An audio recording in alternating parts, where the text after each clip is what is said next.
आजादी का अमृत महोत्सव।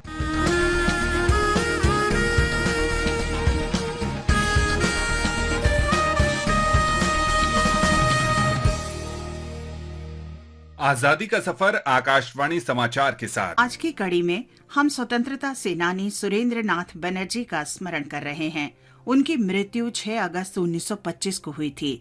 राष्ट्रगुरु के रूप में लोकप्रिय बनर्जी ने 1876 में ब्रिटिश भारत में अग्रणी राष्ट्रवादी संगठन इंडियन नेशनल एसोसिएशन की स्थापना की थी।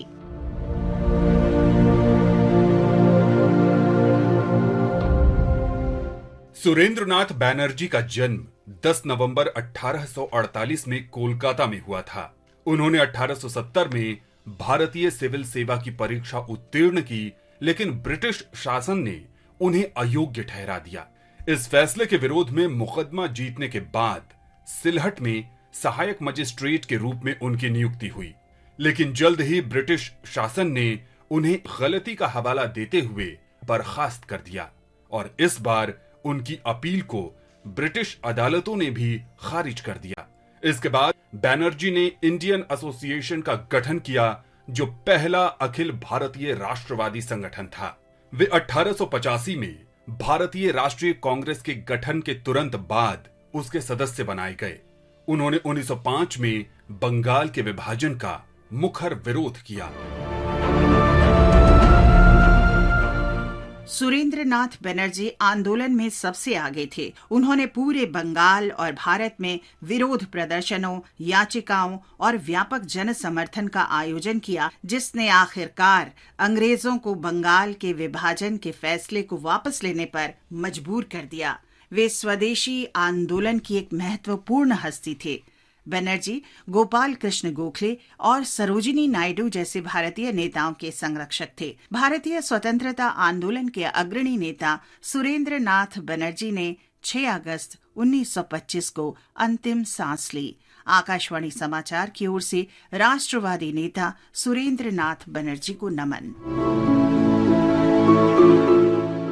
वंदे मातरम अंग्रेजी समाचार पत्र का प्रकाशन 6 अगस्त 1905 को कोलकाता से शुरू हुआ। इसकी स्थापना बिपिन चंद्र पाल ने की थी और इसके संपादक औरोबिंदो घोष थे।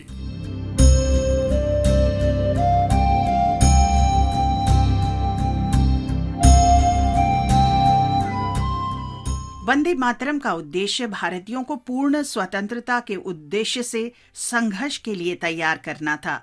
इसके कर्मचारियों में न केवल बिपिन चंद्र पाल और अरबिंदो घोष, बल्कि कुछ अन्य बहुत ही योग्य लेखक श्याम सुंदर चक्रवर्ती, हेमेंद्र प्रसाद घोष और बिजॉय चटर्जी भी शामिल थे। अरबिंदो ने अखबार में क्रांति के राजनीतिक दर्शन पर लेखों की श्रृंखला प्रकाशित की।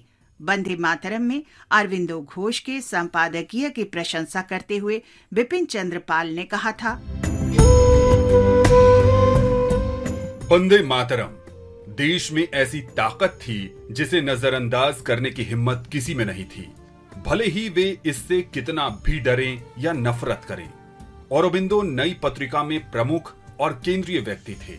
नेशनल कॉलेज में उन्हें जो अवसर नहीं मिले, वो सब उन्हें वंदे मातरम के पन्नों में मिले, जिससे कुछ युवाओं के शिक्षक बनने के विपरीत उन्हें पूरे देश के युवाओं का शिक्षक बनने का अवसर मिल गया।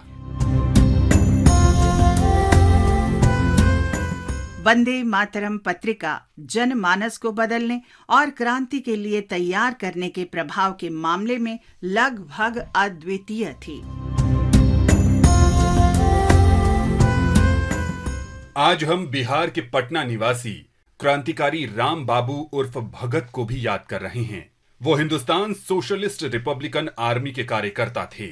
वे पटना शहर में स्वाधीनता आंदोलन में सक्रिय थे।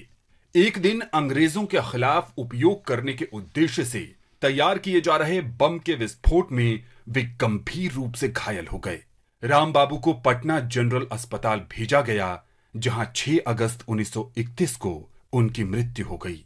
आकाशवाणी समाचार की ओर से राम बाबू को शत शत नमन।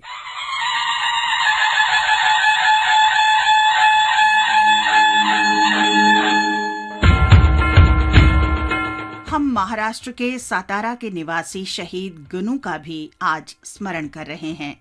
उन्होंने 1857 में स्वतंत्रता के पहले युद्ध में भाग लिया था। वे प्रारंभ में ईस्ट इंडिया कंपनी की सेना में सिपाही थे, लेकिन वे विद्रोह में शामिल हुए और महाराष्ट्र में विभिन्न स्थानों पर कई बार अंग्रेजों से लड़े। एक कार्रवाई के दौरान कंपनी के सैनिकों ने उन्हें पकड़ लिया और उन पर विद्रोह के लिए मुकदमा चलाया गया। गुनू को बेड़ियों में जकड़कर सश्रम आजीवन कारावास की सजा सुनाई गई और 6 अगस्त 1859 को अंडमान द्वीप समूह में हिरासत में उनकी मृत्यु हो गई। आकाशवाणी समाचार की ओर से देश के इस महान वीर सपूत शहीद गुनू को सादर नमन। इसी के साथ आज की कड़ी संपन्न होती है। आकाशवाणी समाचार के साथ आजादी का सफर में कल आपसे होगी फिर मुलाकात एक नई कड़ी के साथ।